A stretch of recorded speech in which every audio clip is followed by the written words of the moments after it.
What's up, Digidestins? This is Kyle D, better known as RideMyAvatar, and today we're going to be talking about none other than loop decks.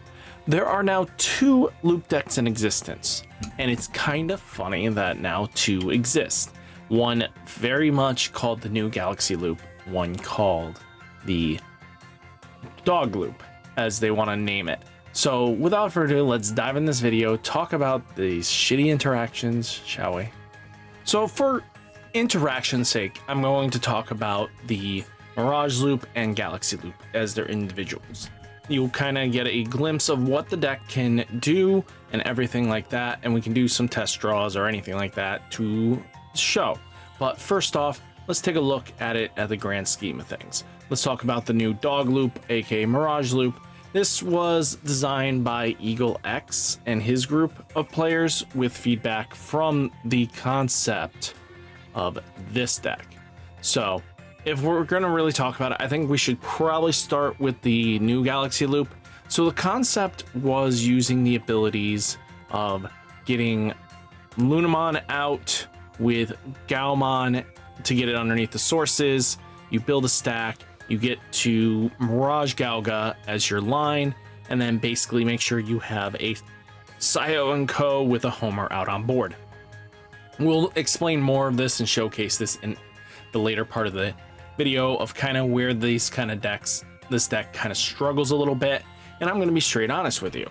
There are some choke points in this deck that even this version and then the next one completely have a bad day with, and let's be straight honest, those choke points can really set you back hard, and there are points in this deck that will make it a bad time. So first off, Mirage Galga, taking a look at it, return one of your opponent's level 5 or lower to their hand. If nothing was turned, you remove their security. It's a constant back and forth with it, but once per turn, when effect adds a card, you gain 1 memory for every 4 cards in your opponent's hand. This is where the loop kind of starts. The central focus is this card here. They're using it to abuse it. So they pair it with Sayo and Co. to be able to combo with a Lunamon that they ripped out a source from Homer that they tucked a Gaomon underneath. So all this adds up into an interaction that your opponent really isn't going to enjoy doing. So with that information, you take this into account, is that once you get this loop going, it should pass it back to your turn. There are some vital choke points in this that makes it really much of a headache. I've played enough of with this deck to tell you that if under any of these circumstances, you're going to have a bad time. So even let's take it into the look of Mirage himself. This is the dog loop that Eagle X is working with right now, and don't get me wrong, I give him some credit. I'm gonna probably link his channel down below, but let's take a look here. You have the fish here that's gonna help you get pieces underneath, because, you know, by placing one of your other blue Digimon as this Digimon's bottom Digi-Evolution, unsuspend this Digimon. This should let you multi-attack very comfortably. If it doesn't, I mean, you're still got the jamming, you're still going to go in. As long as they don't have a blocker on board, you can deal quite a hefty bit of damage playing like a similar Mirage deck. That's kind of the combo here, is that if you don't get the loop off, you're still playing a Mirage deck, right? So at the end of the day, the loop is what you're trying to perceive, right? That's not always going to happen, because one, these cards exist. These cards on your opponent's turn take precedence, so they can set themselves to 3 as long as they have a mem setter out. And that means if they have nowhere near the amount of cards in hand, this will not pass back to you. That is a vital choke point right here. Hand size is huge, and as long as they have a memory setter, you're not going to get this loop off consistent. So that means you just have to play it like a Mirage deck, right? So with that information now, what happens? Well, any deck that can now taunt you is going to be a problem. You're going to have to use your Lunamon to bounce back the piece so you don't swing in and activate any aces. If they target your Mirage knowing they're going to take out the Mirage, you're going to be bouncing the one piece you need to, and then you have to rebuild the whole stack again. Is that extremely hard? No. I did this in the video to showcase, but we're gonna just take a look in a minute or two. And again, this deck is so piece reliant on 5 cards. You need to get a Homer, you gotta get a Sionko, you're gonna have to get a Mirage with a Luna underneath. So 1, 2, 3 cards right now, 4, 5 total cards to get this combo to go off. It is feasible and able to do.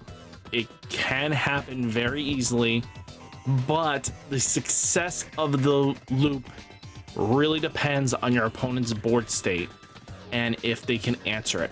Anything that has a start of your turn effect is going to make it even difficult.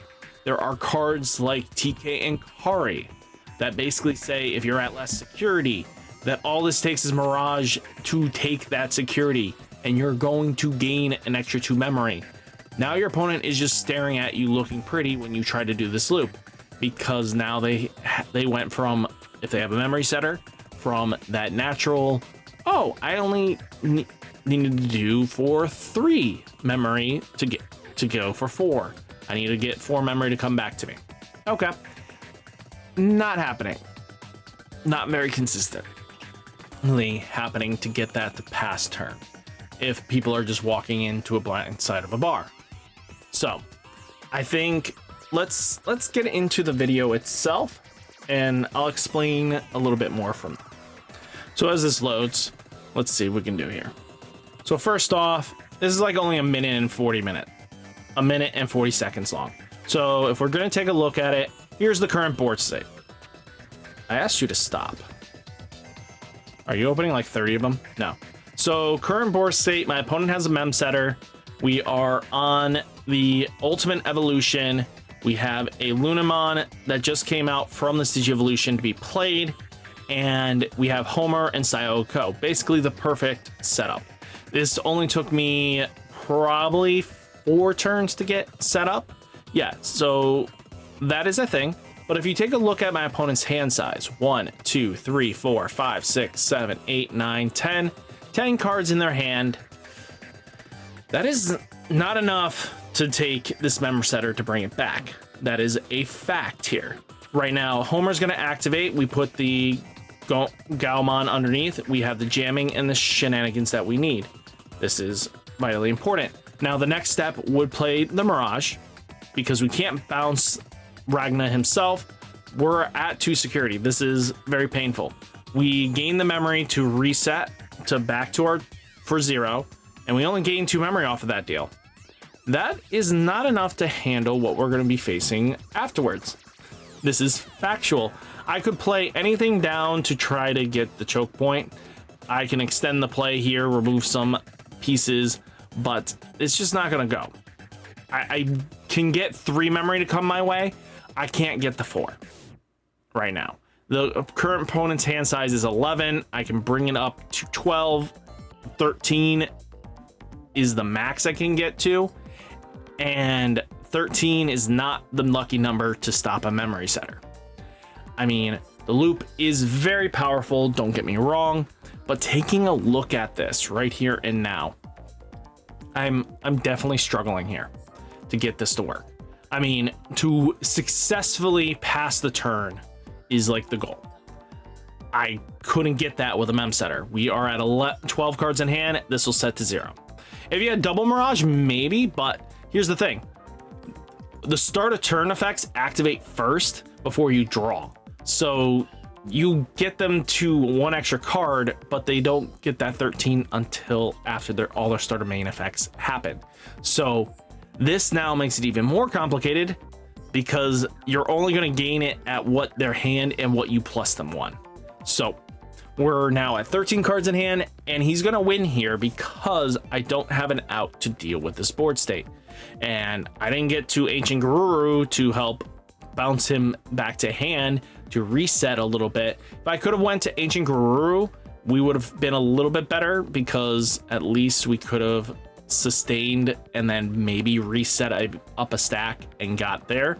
But I didn't get to the one of Ancient Guru in the dog loop to really solidify this. But he's going to win here just because the loop was successful, but we don't have a way of taunting or shutting down anything. So this is where it's kind of shows you the frailty of it. It is a Mirage deck, don't get me wrong. It is going to do what the Mirage deck is intended to do. And as long as that does that, we're in a good spot. But if it doesn't, you're not going to have enough resources.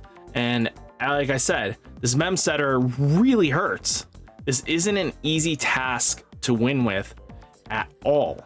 You really have to be playing, your opponent has to be playing suboptimally and not playing a mem setter. If they don't have a mem setter, this is basically your dream. You can really set them back and just keep them off their turn. But the moment a mem setter comes down, you are in a bad spot. And I'm going to be straight honest with you. That is the big problem. And memory efficiency is key. If he didn't have the mem setter, I basically looped him and he no longer had his turn. But yeah, I mean, hand size is vitally important. If they have anything less than the required, 16 cards in their hand, this loop's not going to pass turn very often. You can set them to 0, but with all the start of main effects that players have access to now, that becomes harder. I mean, a promote up, anything like that, even if your opponent plays Digimon Emperor on you, because you want to promote the Lunamon up, because you need to have double, Galgamon here to go off to kind of just get their hand size big enough. If for any reason these plays just benefit them extensively, I mean, slamming down Emperor is going to hurt you. If you pass turn and you lose that functionality, you're losing. Stuff like this is so important. I mean, you could easily say this deck should probably play an Emperor too. I mean, I would have probably done that to try to slow down this. But I mean, if you had Emperor and they were trying to promote, setting them to 0 would have screwed them. But at the end of the day, I think the deck is good. I don't think this will take people by surprise. There isn't any way, shape, or form. It's going to top in locals, especially JP locals, because they're the best of 1s usually. They are not a best of 3s. If the fact that your opponent's on loop, it will, the first game, if they get the loop off, it's going to be a nightmare. You're going to feel defeated, everything like that. But if you guys see Lunamon immediately, you're like, okay, I now know that I am going to need my tamer. My mem setter is the vital card piece here. You're going to slam down tamers left and right to kind of keep your hands small and don't gain any big value out of them. Your 1-for-1 tamers won't probably come down until later, until you're ready, and just set yourself up for victory. I think this is really important to take into account, that there are choke points that you can do. This isn't the end all be all loop. It is an annoying loop. It is a 5-card loop, similar to how we had the loop designed with the Waros Seadramon, kind of infinite attack, infinite looping memory shenanigans. Yeah, that's another thing. They're all loops. Do I think this deck is going to long-term loop your opponent? Probably not. It probably won't survive if Bandai's being smart. But without further ado, guys, hopefully you enjoyed the video. Hit that like button, hit that subscribe button, stay safe, stay healthy, and I'll catch you next one. Peace.